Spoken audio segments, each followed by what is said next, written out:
Hey everybody, it's Tommy Canelli and welcome to Before the Lights podcast, the show to find out how those in sports, music, and entertainment made their mark. Today, we have a coach, reporter, he's a consultant, a former newsman, an award-winning editor and columnist. He's the author of several books that includes Forbidden Fruit, which has mobsters, hookers, murder, dirty cops, and dice. He's the owner of Chilidog Press, a publisher and a writer. He was the host of TV news shows, a local historian in the Ohio area, and an East Lansing, Michigan native. Please welcome to the show, Peter Bronson. Peter, welcome to Before the Lights. Glad to be here with you, Tommy. Let's kick it off here, Peter. Your love of books started age 7 when your mom could not afford to fix the TV, so she took you to the library. What do you recall about walking into that library the very first time? I hated it.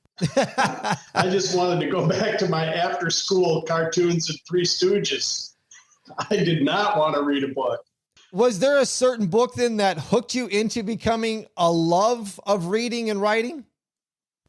Well, I just remember the first book was something about spies in the Revolutionary War, and it was written for my age level, which at the time would have been third grade.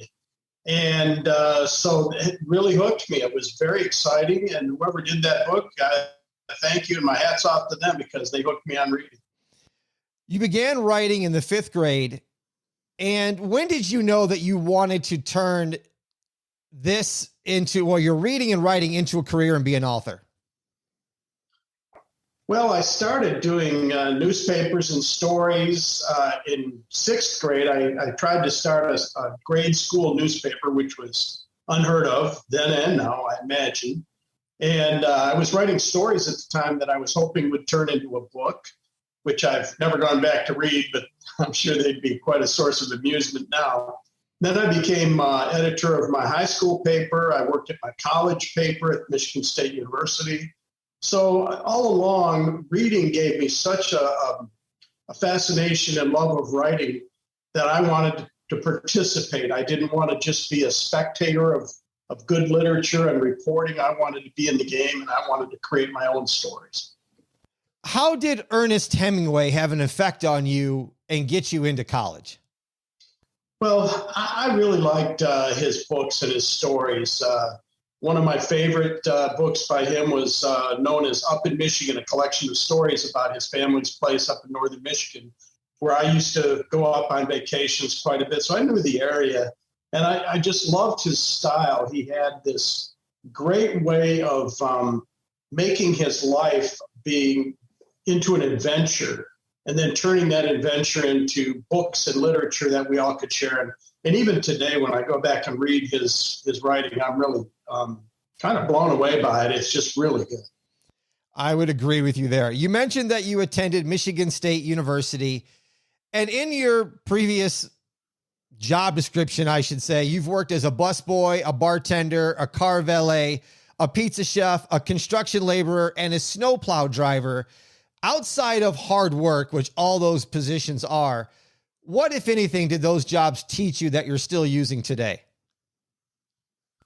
They taught me that everybody has a role to play and that we all need to respect each other and the work we do, especially those of us who are contributing, like the people did that I worked alongside. They may have been dads who were taking on an extra job to pay for their kids' schooling, or they were guys like me in my age group, and at all levels and all backgrounds. I just learned that people, the working, what we commonly refer to in this country as the working class or the blue collar class, doesn't really get a lot of respect from the what I call the mainstream media or newspapers, and the people that most of the people I worked with in the newsroom did not have this kind of background. And it was very evident in the way they treated people from more humble backgrounds, people who earned their money with their sweat and their bodies and just hard work. So I have an abiding respect for people who are on their feet all day, maybe waiting tables, who operate that Bobcat or front end loader that you see on highway projects. And I've done some of that. I know how hard it is, and I'm very grateful that I'm no longer doing that. In 2003, you started Chilidog Press LLC, which is named after a Labrador that you had. But Peter, what made you decide to go out on your own? Well, I was working at the newspaper as a columnist at the time at the Cincinnati Enquirer. And as the staff cuts kept getting closer and closer, newspapers at that time, and still were imploding, especially on metro papers. And we had staff cuts coming, about every 3 or 4 months. And it felt like everybody was looking over their shoulders, waiting for the axe to fall. So one of my good friends was ready to bail out. And he said, "What are you going to do?" And I said, "Well, I think I'll just ride this thing into the crater." And sure enough, in the next round, I was targeted. So that was the beginning of my branching out on my own to start a publishing company. I didn't know it at the time because I had published one book while working at the newspaper through Chilidog Press. And it really kind of snowballed from there with people asking me, "How did you do that? Can you help me do my book?" And it turns out that every day we're among dozens of people probably who have dreams of writing a book and just don't talk about it. And they're all around us. You may be one of them, Tommy. I don't know, but there are people all over the place who have book projects that they'd love to write. And I just really get a kick out of helping people do that. For those listeners that may or want to write a book, Chilidog Press offers custom publishing from idea to the actual book. Peter can help you with coaching, editing, book design, marketing, and a whole lot more. Peter, what are the struggles of writing books and then actually getting them published? Well, the publishing industry is really going through a huge overhaul, a lot like what happened with newspapers. There used to be a cartel of publishing that they controlled everything, and they had the gateway and the firewall so that you could not get into bookstores, for example, if you didn't go through the big publishers and their distributors. Nowadays, however, the boutique or independent publishers like my company make it possible primarily because of Amazon and what they've done to shake up that whole industry. Mm-hmm. We make it possible for people to put a book out there and to get into local bookstores and nationally. And there's no discernible difference from the book that I publish or the book that comes out of one of the big publishing houses in New York, except for the fact that they take 90% of your intellectual profits, and I give you 90% of your intellectual profits. So your property is yours, not theirs. You also maintain complete control, editorial control of your story, which with the big publishing or any publishing company in the traditional model, they will take it over and tell you what it's going to be like. Huge difference. Big difference. Listeners, go to the show notes. I'm going to put a link to Chilidog Press LLC where you can get your hands on all of Peter's publications and books. We're going to talk about some of them now. First off, in 2003, Cincinnati, For Pete's Sake, a collection of your work that includes humor, life lessons, opinions, with bonus Christmas stories. How is this book doing to this day? I still get orders from time to time. It did very well at first. That was published a long time ago. That was my first book. And as a columnist, I often got what we called the prestigious refrigerator award, where somebody would tell you that they were taking your column and clipping it out of the newspaper, and they put it on the refrigerator.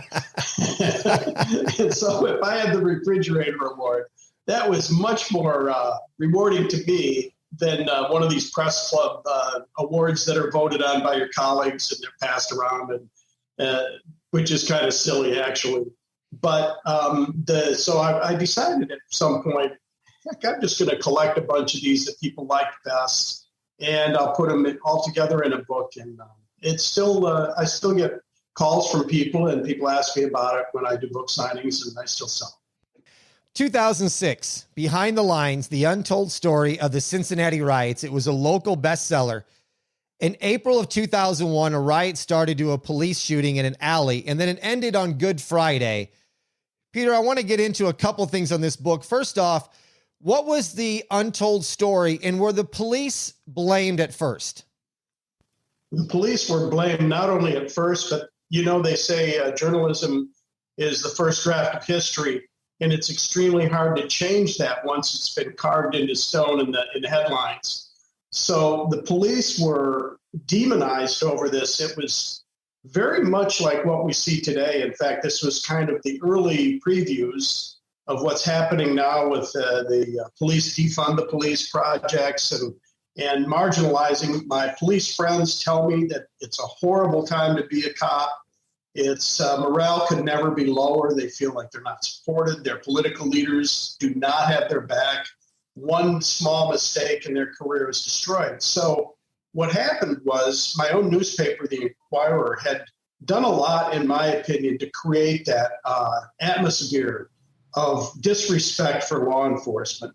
And that snowballed, and it finally turned into riots in the streets. Stores were set on fire. People were dragged from their cars and beaten within an inch of their lives. And these were race riots. They were not indiscriminate. They were targeting white people. Crowds of black kids and young men were perpetrating these acts of violence. And yet our newspaper and all of the media was focusing entirely on what they called unjustified use of force and the victim of the young black man who was killed in a shooting. So I went back 5 years later and circled back and talked to the police who were in the front lines of that. And the stories they told me were completely different from what we had been reading in the media for the past 5 years. I mean, we circled, for example, the national story that left Cincinnati was that 15 young black men had been killed in police custody by Cincinnati police. It was flat untrue. Of those, virtually none of them were in custody. They were all resisting arrest, so that part of it falls apart. The next part is that some of them had guns and were actively shooting at police. Another had a board with nails in it that he was swinging at police. One was threatening police with a brick that he was going to use to break somebody's skull. So in all of these cases, when you looked at them and circled back and looked more carefully, they just didn't withstand scrutiny, but it was all part of an agenda that was very popular at the time and remains popular in the media to push social justice as a part of a problem that is known as police oppression, which I just don't buy. You answered my other question I was going to ask you on how it related to today's police and what's happening in our society. And I just thought that was a great correlation of something that, happened 20 years ago. We're still seeing some of these effects today, but even worse. Yes, absolutely. When you see what happened in Ferguson, when you see what happened with the George Floyd case, I mean, these used to be local stories that have become nationalized and then exploited and weaponized by people with agendas to divide us, to demonize the police, to defund the police, to, in fact, undermine the social fabric so that we no longer have the comfort of knowing that law enforcement officers are out there doing their job. In many cases, we're seeing mass resignations in these cities by law enforcement officers. Police are deciding to leave, especially if they're close to retirement. We're seeing this all over the country. And this, to me, a lot of this goes right back at the feet of our media.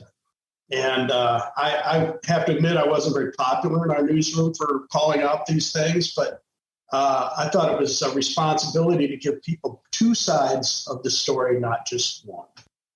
Glad you did. Let's jump to your book this year from Northern Kentucky, Forbidden Fruit, Sin Cities, Underworld, and the Supper Club Inferno, about the violent history of Newport in Northern Kentucky, which is Vegas on the Ohio River. Dive into this because I know my listeners get into mob stuff and all this corruption. So, Peter, I have a lot of questions. Let's start here and then we'll kind of lead through it. What attracted you to this subject, first of all? Well, when I came to Cincinnati in 1992, whenever you go to a new newsroom, there are always certain stories that are held up above the rest. Like, this is the big one. This is the Moby Dick of all the stories in our ocean of stories at this newspaper. And the big story in Cincinnati has always been the Beverly Hills Supper Club fire of 1977 that killed 165 people. It was the showplace of the nation. All of the glitzy stars that you know so well from your background in Vegas that performed at the Beverly Hills. It was just really a jewel in the crown of our region. And when it burned on a Memorial Day weekend, packed full of people going to see John Davidson, if you remember him from Hollywood Squares, it was just such a tragedy that even today, when I go into any crowd of 10 or 15 people, about half or a third of them will have some kind of direct contact or memory of that night. They all know where they were when they heard about it. They had neighbors, friends, loved ones, sisters, brothers, moms and dads, cousins who were there that night or who barely survived or did not. It's amazing how that can have such a huge effect on a community, but it still lingers. I set out to write that story and investigate it. I'd often heard that there were some suspicions around that. Was it really an accident as the official story claimed? There's never been an official determination, by the way. Despite multiple investigations, it remains unsolved. And many people that worked there had assembled evidence over the years that is persuasive and very strong that it was, in fact, an arson. So I went back to look at that. And when I did, I often liken this project to opening a door, and every door you open, you find three more doors. Mm-hmm. Right. So it just kept going and going. And from there, well, let's get back to your questions. I know you have many. You said in 77, it was the Beverly Hills Supper Club, which was the Beverly Hills Country Club, which also burned in 1970. It was set on fire. It was the worst fire in U.S. history. As you mentioned, there was big-time names that used to go to the Beverly Hills Supper Club, such as Sinatra, Marilyn, Dean Martin, and others. The fire started in the Zebra Room. The evidence that could have been there was destroyed and covered up. When was it destroyed, and why do you think it was covered up? It was covered up the next day. The next day. I have pictures. Yes, I have pictures in my book of a clamshell crane targeting specifically that room in the front of the club, while the rest of it remains burned but standing. It was no question that was the first target of destroying evidence. And I also interviewed an assistant fire marshal who said he was on the scene that morning in the early hours while the fire was still burning. And when the governor arrived, he told the governor he wanted to declare it a crime scene so they could investigate possible arson.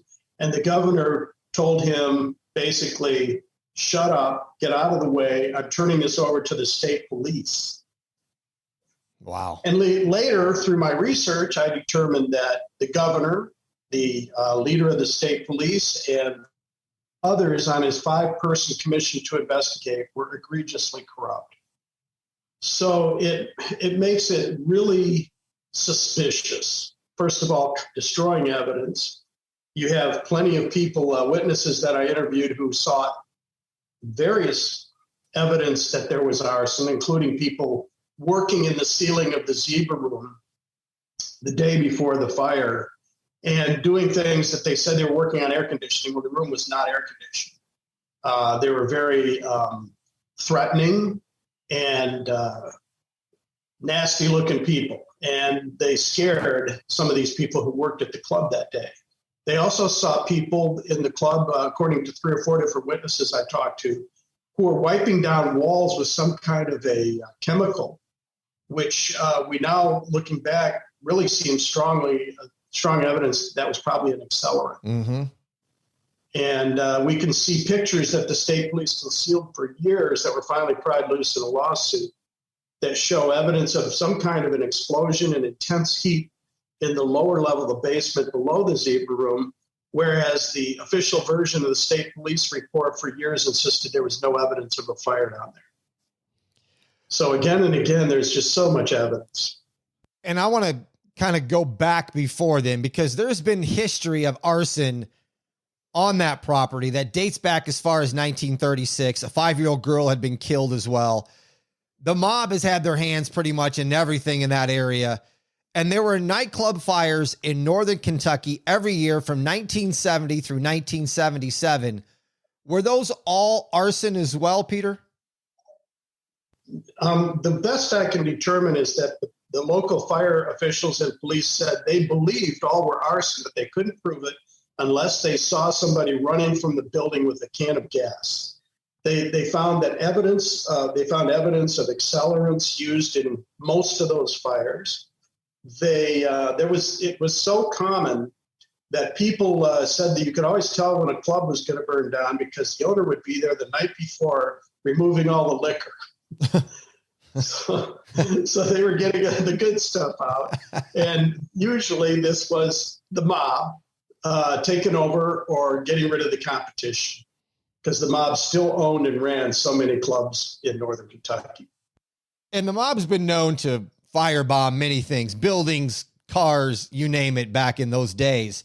My question is, it's not like the mob to blow up a building during operating hours and kill 165 people that are just there enjoying an evening. Why wasn't this bombed during the overnight when it was closed? You put your finger on one of the theories that a lot of people who have been investigating this came up with, which is that the timer was wrong. They had a timed detonation, and that it was set for 5 a.m., which would have been when the club was empty, and that instead it went off around 5 or 5:30 p.m., just as the club was filling up. And this was a slow burn intended to set a fire in the ceiling above the zebra room, which would then spread throughout the club, thanks to the accelerant. Mm-hmm. The Cleveland 4 mob had moved into Newport, which was led by boss Mo Dalitz. And for my listeners that have heard all the other podcasts I've done that are mob related, probably know who Mo Dalitz is. For those of you that don't, Mo Dalitz basically became Mr. Las Vegas at one point in time, and Desert Inn started and had a big influence in Las Vegas, including building the Las Vegas Country Club. But Peter, what do you know about Mo Dalitz back in the day when he was with the Cleveland 4? Well, he got his start in the Purple Gang in Detroit. He was not a hard luck guy. His family had a very successful laundry in Ann Arbor, Michigan, which basically had the contract for all the laundry at the University of Michigan, which would be very lucrative.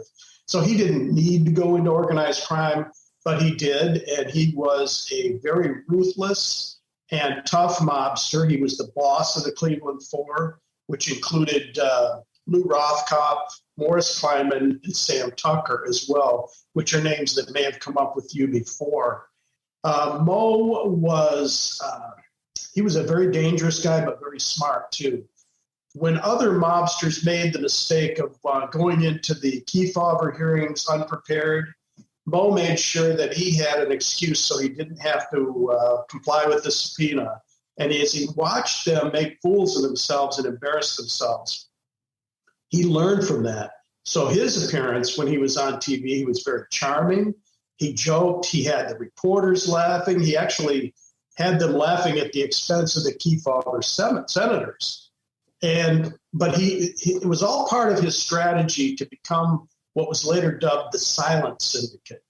The Cleveland 4 was as powerful as Kansas City's mob or Miami's or any of the big ones, but it was quiet. It was always in the background. So when Mo went out to Vegas, as you mentioned, he went out there and Wilbur Clark was trying to finish the Desert Inn, but he was running into money troubles. And Mo started loaning him money and got his hooks in, basically then muscled him out and took over 83% of the Desert Inn. And that's when he started shifting operations out there. But he later said, everything I needed to know about doing the casino business in Las Vegas was what I learned at the Beverly Hills Country Club in Newport, in Southgate, Northern Kentucky. All right. So my question is this. We've talked about Northern Kentucky and this Cleveland mob. Where does this correlation get to Cincinnati? And after you explain that, does this connection have any ties or effect on the national mob scene? Absolutely, on both counts.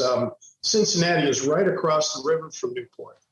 So Cincinnati was very tough. They had, for example, one of their top detectives was known as Machine Gun Meldon, and he was known for using his Tommy gun to great effect on any mobsters who got brave enough to come across the river from Kentucky.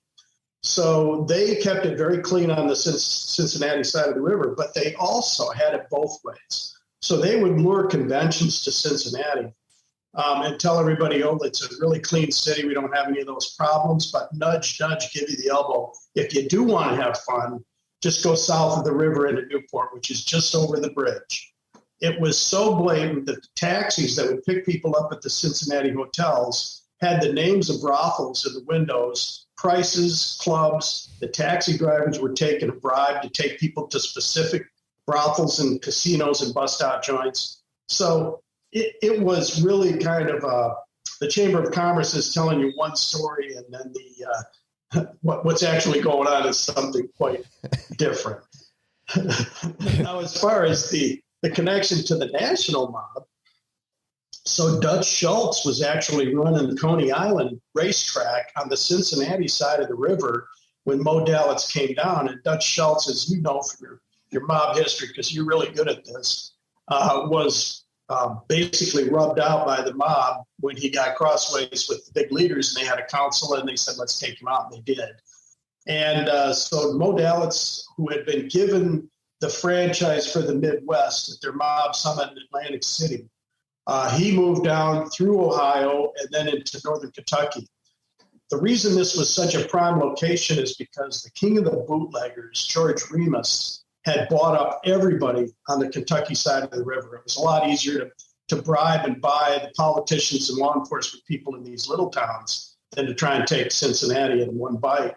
So they already knew that when George Remus went to prison, that it wouldn't be hard to, they had plenty of corrupt people down there that they could pay, and they moved in big time. Let's talk about Sheriff George Ratterman in 1961. He was a quarterback star at Notre Dame and played in the NFL for the New York Giants. He went to war against the mob with Attorney General Bobby Kennedy. How was George Ratterman attempted to be set up? Well, that's a great story by itself, Tommy. George Ratterman was such a great athlete. His coach at Notre Dame, Frank Leahy, said he was the best athlete he ever coached. And that's while George was playing on the same team with Johnny Lujack, who was a Heisman Trophy winner. So George was something. He was all-American guy, clean cut, handsome, could play baseball, you name it. Basketball, he was great. So he finished his NFL career and did some announcing for television for a little while. Then he came back to Fort Thomas in northern Kentucky, and his neighbors were all up in arms with something called the Committee of 500, which was a reform group to try and push gambling, prostitution, and organized crime out of their neighborhoods. Now, remember, this was so wild at the time that a reporter counted 300 prostitutes, hookers in 1 mile of northern Kentucky streets. So this was out of control. There were gambling clubs in every bar, every cafe, you could bet on anything you wanted in Newport. It also had become the national wire betting hub for the mob. So Newport, with only 30,000 people in 1957, was taking an annual handle of $30 million, which, think about that, in today's dollars, that's about $300 million. Wow. In this little tiny town. So this was a really important part of the mob's network. I listened to your interview with reporter Larry. Oh, Larry Henry, yes. Larry Henry. And he was talking about Little Rock and Hot Springs. Yes. Well, Hot Springs was kind of like Newport, except that Newport also had this extra added income capacity as the wire betting hub. And even today, if you go into the old bars, I was just in one the other day, which is now an antique shop. It used to be the Mustang Bar. In the basement there, they still have 200 phone lines for an antique shop. Yeah. So they were taking bets from everywhere. So to put this in the national perspective, Mo Dalitz, at the time that he was doing this in the Beverly Hills Country Club, he was also sharing casinos with Meyer Lansky in Havana. He had Frank Costello sharing a piece of the Beverly Hills Country Club in Newport or Southgate. He had all of the national, Chicago's Levinson brothers were there running casinos. So it was just a wide open city. The Cleveland mob controlled, I would guess, 70% of the really high income properties. but nonetheless, they were generous enough. There was so much to be had. They were generous enough to share that with some of the other mob families and organizations around the country. Okay, let's back up. So how did George get it set up? So George decides to, I did wander a bit there, sorry. So George decides to run, his neighbors talk him into running for sheriff as the reform candidate. And that really made some of the mobsters nervous. At this time, the big mobsters, Mo and his gang, the Cleveland Four, had already moved out to the Desert Inn. But they had a lot of smaller time mobsters. So one named Screw Andrews was probably the big boss. And another named Tito Corinci, who ran the Tropicana, was a smaller time guy. He was a linebacker in college, and here's George, the quarterback. So it was almost, you couldn't write this if it was a script. But he decides to frame up George Radaman by putting him upstairs. First, they slipped him some knockout drops, and they put him upstairs at the Tropicana in bed with a stripper whose name was April Flowers, stage name. Real name Juanita Hodges. So they had the police who were standing by at the phone to show up and arrest George without his pants on, wrap him in a blanket, and haul him out of there with this stripper in her G-string. And they take him to the jail, and this is going to kill the reform candidacy of George Radaman.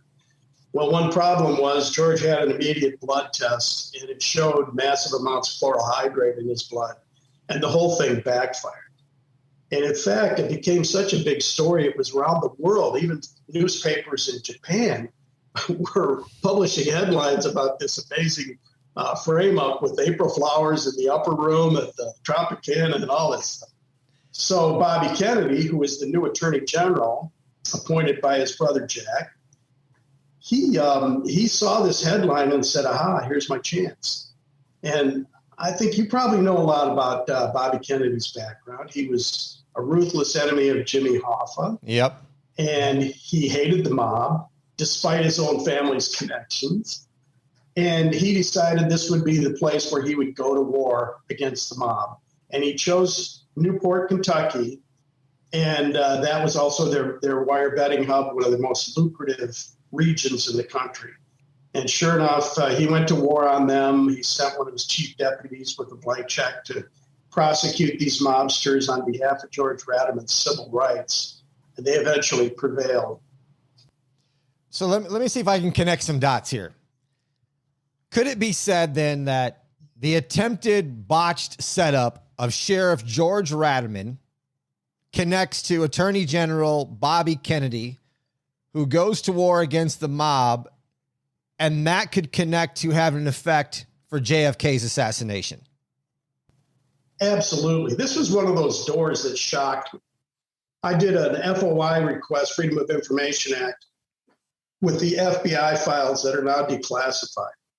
And I obtained a lot of, 3 CDs packed with transcripts. And many of those transcripts of memos and FBI documents were wiretaps that Bobby Kennedy, illegally unconstitutional wiretaps of Mo's friends sitting at the Desert Inn plotting various mafia activities. And in these things, they're talking about trying to get even with the Kennedys. We have wiretaps of them talking about how these guys ought to be killed. There's a vendetta because Sam Giancana felt totally double-crossed. You know, it was legendary about Sam Giancana bragging about how he delivered the election to Jack Kennedy for Joe, his father, who was an old-time bootlegger. And so you have all these things. And then if you go even farther into the National Archives and you check out some of the documents that have been released, it's amazing what a whitewash and cover-up the Warren Commission was. There were massive or very obvious and plain connections between Lee Harvey Oswald and organized crime. There are, of course, we know that there were organized crime connections with Jack Ruby. We also know that in some of these tapes that they had,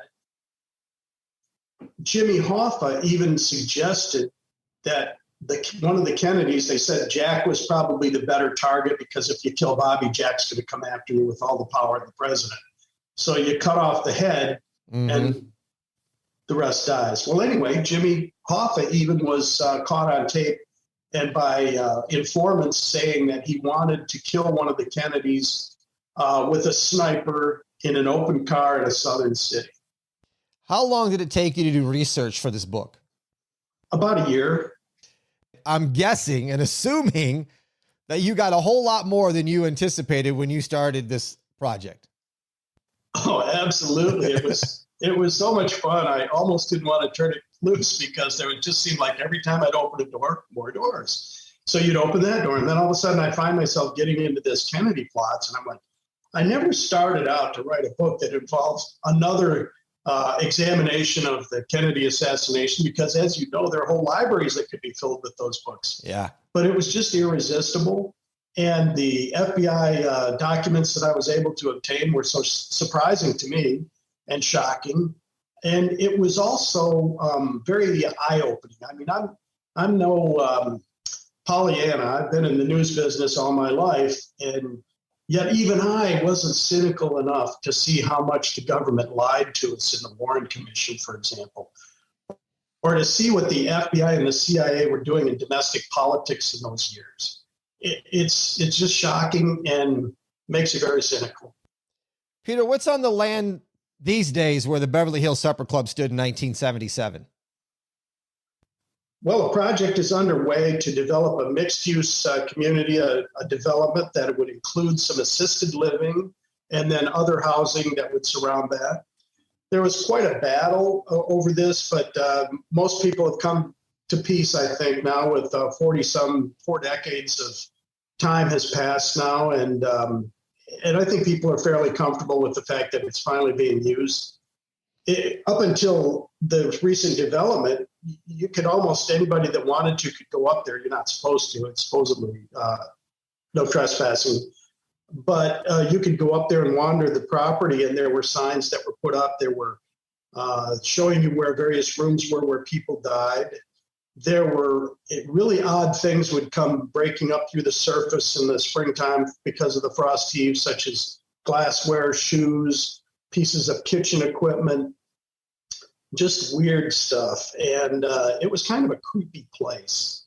So now it's going to be developed, and they're going to devote part of the property to a memorial for those 165 victims. Listeners, go to chilidogpress.com. You can get an autographed copy from Peter on the book, Forbidden Fruit. As we've already talked about, it has the mob, it has corruptions, corrupt politicians. It goes as high up as the FBI and the White House. So get your hands on Forbidden Fruit. Go to chilidogpress.com, and you can also go to the show notes to get a link as well. Peter, on that website of Chilidog Press, one thing I found really interesting is your team. Your team is basically you and a client, which I thought was really cool. Yeah, I like to joke about that. I say, we had a meeting of the board of directors, me, and we, meaning me, decided we're going to give Christmas bonuses to our favorite employee, me.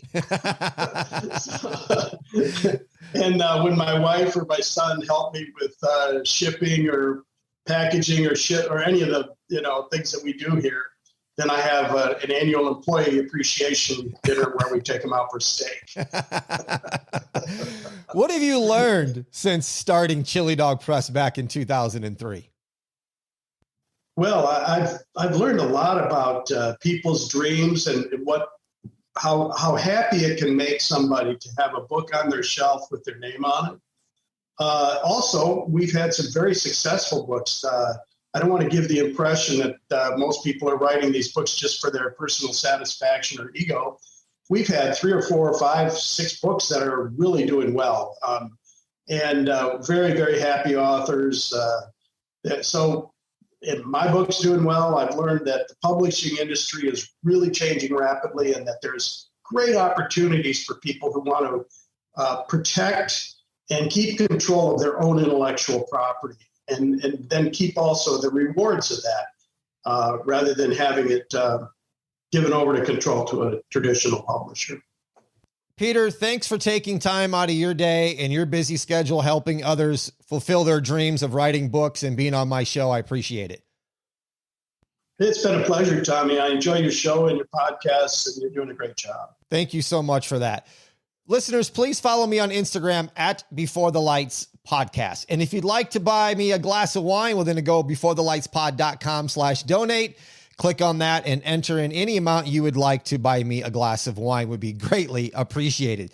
Thank you for listening to Before the Lights. I'm Tommy Canale. And until next time, everybody, I salute a chin chin.